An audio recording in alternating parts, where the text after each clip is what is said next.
नमस्कार, मैं प्रियंका अस्थाना। आप देख रहे हैं द बोलती पर।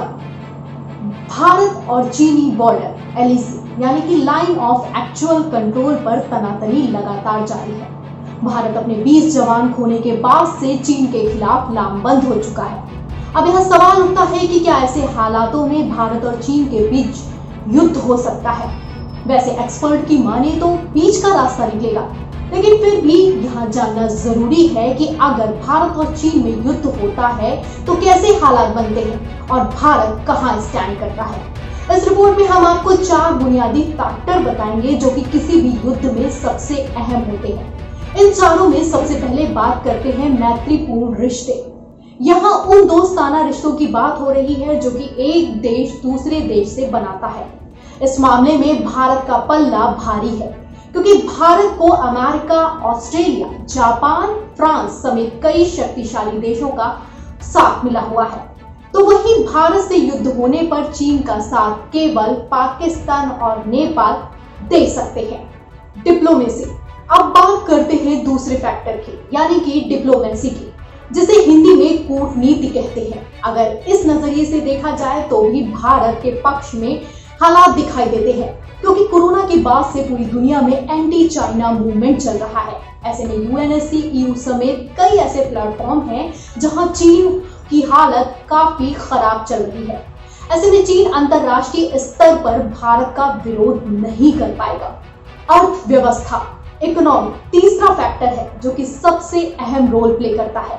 ऐसे में यह सवाल उठता है कि क्या भारत चीन को अर्थव्यवस्था के मामले में पछाड़ पाएगा। तो हम आपको बता दें कि ऐसा होना थोड़ा मुश्किल है, लेकिन अगर युद्ध होता है तो चीन काफी कमजोर हो जाएगा, क्योंकि आज की डेट में चीन की इकोनॉमी 6.9% के रेट से लगातार कमजोर हो रही है।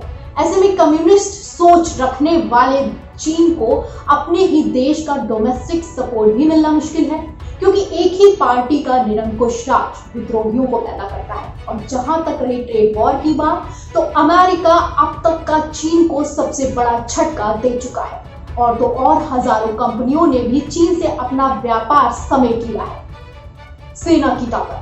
युद्ध जैसे हालातों में मिलिट्री की ताकत सबसे इंपॉर्टेंट होती है। साल 2019 में चीन ने $261 बिलियन अपनी सेना पर खर्च किए, जबकि भारत ने $71.1 बिलियन खर्च किए। चीन की मंशा है कि वो अपनी आर्मी को 2050 तक हर मामले में ट्रेंड कर सके। तो वहीं संख्या बल और हथियारों की बात करें तो इन आंकड़ों को कोई भी देश आधिकारिक तौर पर जारी नहीं करता है, ये एक आंकलन मात्र होता है।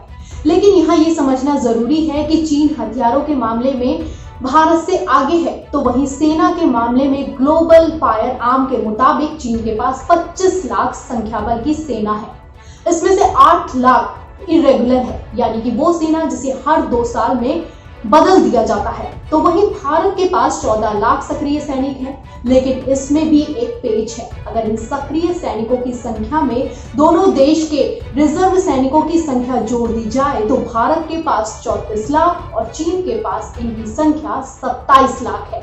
इस तरह से भारत और चीन के बीच युद्ध होता है तो हालात भारत के पक्ष में रहेंगे, लेकिन भारत हमेशा से शांति प्रिय देश रहा है। ऐसे में हम कभी भी किसी तरह का युद्ध नहीं चाहते और पहल नहीं करते हैं, लेकिन अगर कोई आंख दिखाता है तो भारत ईंट का जवाब पत्थर से देना बखूबी जानता है। इस खबर पर आपकी क्या राय है, हमें कमेंट बॉक्स में बताइए। वीडियो पसंद आया हो तो लाइक करें, शेयर करें, साथ ही हमारे चैनल को यूट्यूब पर सब्सक्राइब करें और बेल आइकन दबाएं ताकि आपको नोटिफिकेशन मिलते रहे।